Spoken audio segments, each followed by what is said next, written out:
On a donc signé un contrat d'achat pour une nouvelle technologie de radiothérapie qui est donc la radiothérapie guidée par l'IRM. Habituellement, la radiothérapie par électron est guidée par le scanner et ça a été déjà un progrès important pour mieux cibler les doses qu'on met aux tumeurs.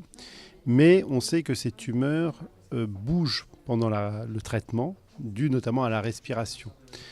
Et là, depuis peu, il y a une nouvelle technologie qui consiste à guider en permanence le rayonnement par électron par une IRM. Alors l'IRM a l'avantage d'être beaucoup plus précise encore dans certaines tumeurs que le scanner pour les contourer.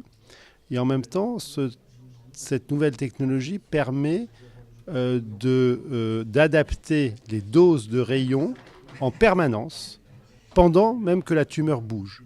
Ce qui fait qu'on va être capable de donner des doses de rayons encore plus importantes dans la tumeur, en évitant de taper, je dirais, à côté pendant que la tumeur bouge, et donc d'en donner encore moins au tissu sain.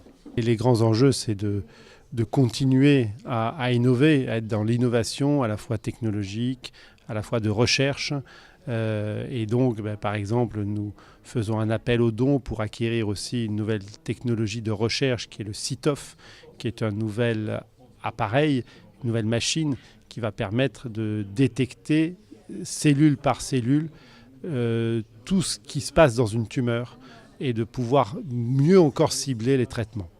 Et puis donc participer aux grands progrès qui ont été mis en évidence, notamment au congrès de l'ASCO, dont on revient juste, notamment dans le domaine des immunothérapies, qui est vraiment une sorte de révolution thérapeutique actuelle, bien qu'elle ne touche pas encore toutes les tumeurs, elle n'est pas encore efficace chez tous les patients, mais c'est un nouveau concept qui est en train de progresser et qui va progresser d'année en année. C'est un des espoirs, bien sûr, l'immunothérapie ne va pas régler tout, ne va pas guérir tous les patients, mais c'est un nouveau concept.